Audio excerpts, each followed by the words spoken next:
Presiden Prabowo Subianto meluncurkan paket kebijakan ekonomi baru yang bernama 8+4+5 sebagai insentif perekonomian.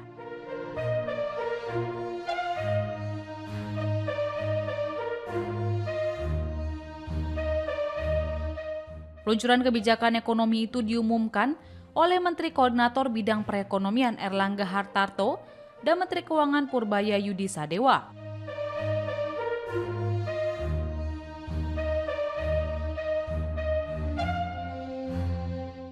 Paket ekonomi itu terdiri dari 8 program akselerasi di tahun 2025, 4 program dilanjutkan di program tahun 2026, dan 5 program penyerapan tenaga kerja.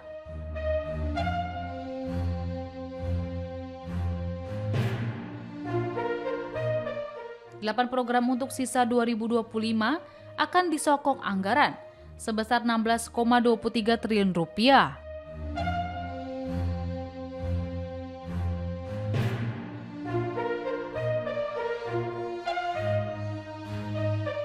Daftar kebijakan ini termasuk program magang lulusan perguruan tinggi untuk 20.000 orang penerima manfaat dengan anggaran 198 miliar rupiah.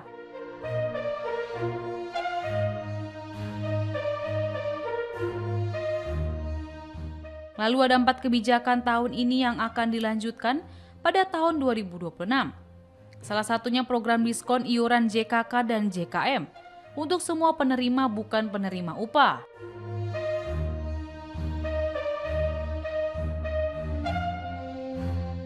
Kemudian, ada 5 program penyerapan tenaga kerja, salah satunya adalah revitalisasi tambak di pantai utara Jawa.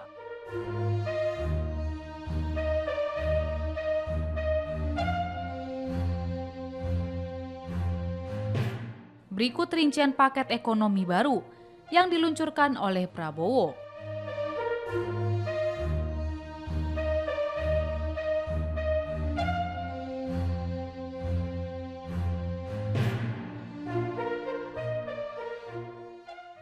Assalamualaikum warahmatullahi wabarakatuh. Saya didampingi oleh Pak Menteri Keuangan, Pak Purbaya.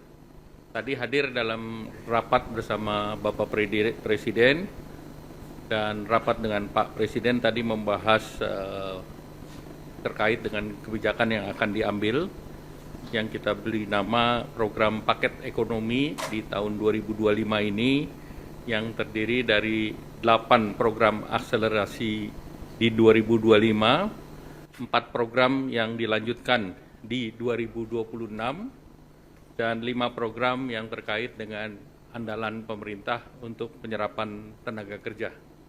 Mungkin slide-nya boleh ditayangkan. Nah, dari 8 program akselerasi pembangunan tersebut, yang pertama adalah magang lulusan daripada perguruan tinggi dengan kriteria maksimum fresh graduate 1 tahun. Apakah itu S1, D3, dan yang lain, itu di link and match-kan dengan dikerjasamakan dengan sektor industri, di mana penerima manfaat tahap pertama 20.000 orang, dan selama proses bekerja diberikan uang saku sebesar upah minimum UMP, dan ini untuk 6 bulan dan anggarannya sudah disediakan sebesar 198 miliar.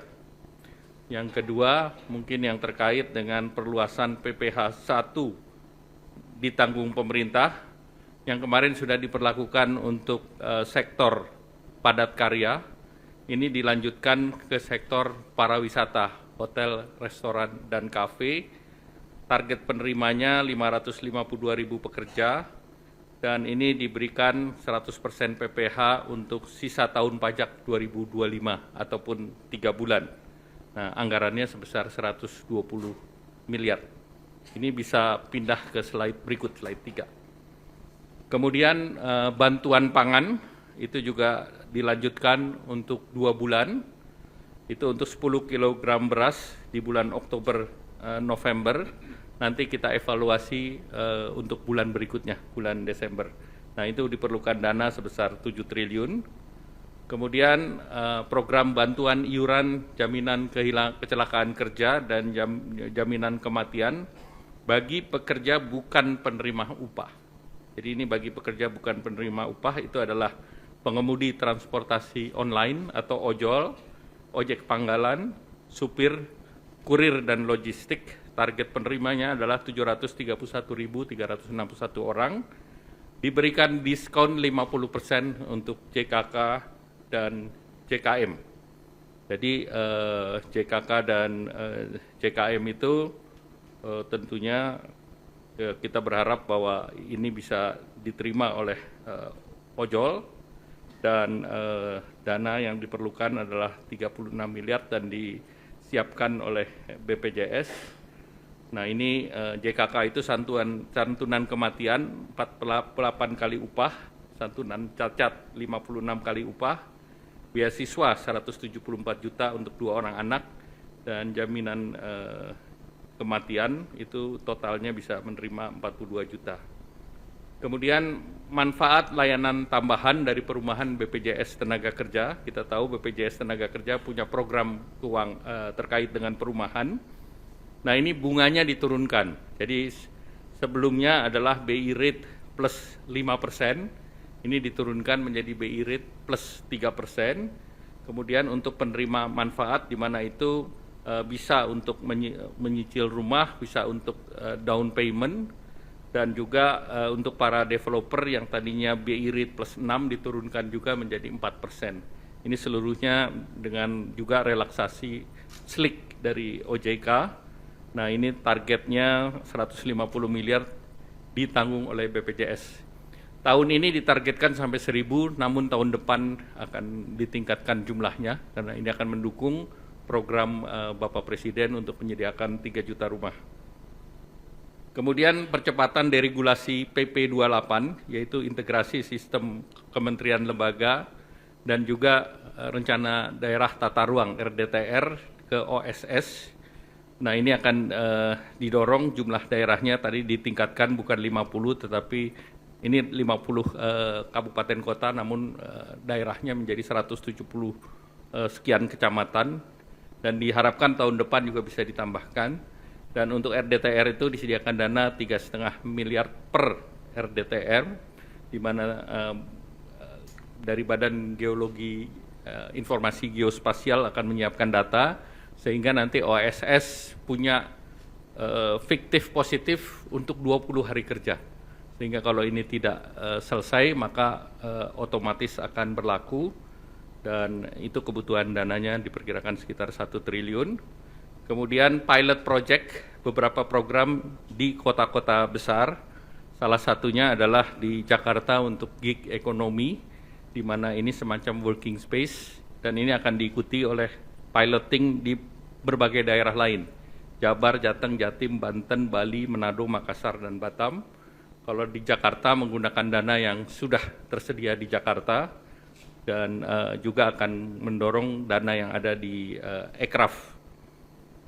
Nah kemudian paket 4, tadi yang 8 sudah saya jelaskan, 8 diberlakukan untuk mengakselerasi di 2025, yang 4 adalah yang akan dilanjutkan di 2026. Yang pertama terkait dengan PPh final bagi UMKM yang pendapatannya 4,8 miliar setahun, itu pajak finalnya 0,5% dilanjutkan sampai 2029. Jadi tidak kita perpanjang 1 tahun, tetapi diberikan kepastian sampai dengan 2029. Kemudian tahun 2025 alokasinya sudah 2 triliun. Kemudian wajib pajak yang terdaftar sudah 542.000, ini dari Kementerian Keuangan. Kemudian kita memerlukan revisi PP. Kemudian perpanjangan PPh pasal 21 DTP untuk pekerjaan sektor pariwisata yang tadi baru diberlakukan akan dilanjutkan tahun depan. Jadi ada kepastian sampai tahun depan PPh sektor Horeca ini masih ditanggung pemerintah dengan estimasi anggarannya 480 miliar dengan gaji di bawah 10 juta. Kemudian untuk pekerja industri padat karya, yaitu alas kaki, tekstil, pakaian jadi, furniture, kulit, dan barang kulit, ini juga dilanjutkan, yang 10 juta itu ditanggung pemerintah. Ini targetnya adalah 1,7 juta pekerja, dan alokasi tahun ini sudah disediakan 800 miliar. Jadi ini pun akan dilanjutkan tahun depan. Kemudian diskon iuran jaminan kecelakaan kerja dan jaminan kematian bukan untuk pekerja upah, ini diperluas bukan hanya untuk ojol dan juga pangkalan dan yang lain, tetapi juga pekerja bukan penerima upah lainnya seperti segmen petani, pedagang, nelayan, buruh bangunan, pekerja rumah tangga, targetnya sebesar 9,9 juta dan perkiraan anggarannya 753 miliar. Nah, kemudian juga tadi dibahas langsung dengan Bapak Presiden paket penyerapan tenaga kerja dari program unggulan Bapak Presiden. Yang pertama tentu Koperasi Desa Merah Putih, itu ada 80.000 karyawan baru, diperkirakan bisa menyerap 681.000 dan targetnya sampai 1 juta orang di bulan Desember. Kemudian Kampung Nelayan Merah Putih, tahun ini targetnya 100 desa, diharapkan bisa menyerap 8.645 tenaga kerja, jangka panjang 4.000 titik bisa menciptakan 200.000 lapangan kerja. Kemudian revitalisasi tambak di Pantura, aksesnya 20.000 hektar dan menyerap 168.000 tenaga kerja. Kemudian program modernisasi kapal, ini ada 1.000 kapal nelayan, ini diperkirakan bisa menciptakan 200.000 lapangan kerja baru, dan juga ada kapal 30 GT, 150 GT, dan unitnya untuk KN Koperasi Merah Putih 30 GT 1.000 unit, 150 GT 200 unit, 200 GT 200 unit, 300 GT 170 unit, 600 GT 10 unit, 2000 GT 2 unit untuk pelaku usaha existing BUMN atau Jaladri. Kemudian program perkebunan rakyat itu penanaman kembali 870.000 hektar oleh KL, Kementerian Pertanian, diharapkan bisa membuka lapangan kerja lebih dari 1,6 juta dengan komoditas prioritas antara lain tebu, kakao, kelapa, kopi, mete, dan pala. Selanjutnya juga terkait paket penyerapan likuiditas, nanti Pak mungkin akan ditambah oleh Pak Menteri Keuangan. Lanjut, Menteri Keuangan juga mengusulkan ada tim akselerasi program prioritas yang nanti akan dipimpin oleh Menko Perekonomian dan Menko Pangan dengan Wakil Menteri Keuangan, Menteri Investasi, Kepala BKPM, dan Menteri PPN Bappenas, beranggotakan seluruh menteri yang terkait dengan program. Nah, tim ini diharapkan nanti akan dijelaskan tugas dan kerjanya oleh Pak Menteri Keuangan. Selanjutnya kami persilakan Pak Menteri. Terima kasih Pak Menko, saya hanya mungkin menambahkan sedikit saja untuk tim percepatan program pembangunan ekonomi tadi. Itu pada dasarnya kita akan monitor seluruh program-program utama pemerintah atau Pak Prabowo. Jadi ke depan harusnya nggak macet lagi. Kalau ada yang macet kita akan percepat supaya jalan dengan baik. Yang kedua, kita juga akan menerima pengaduan dari pelaku bisnis, siapapun yang punya bisnis yang masih merasakan ada gangguan di sistem perekonomian atau ketika mereka melakukan bisnis. Kita akan terima laporan mereka, kita akan sidangkan di tim ini setiap 1 minggu sekali. Jadi ini seperti Pokja 4 di zaman sebelumnya. Jadi saya harapkan dengan adanya tim ini, seluruh hambatan di sektor swasta bisa kita hilangkan dengan signifikan sehingga mesin pertumbuhan swasta juga bisa tumbuh dengan baik seiring dengan mesin pertumbuhan punya pemerintah. Mungkin demikian dari saya, Pak.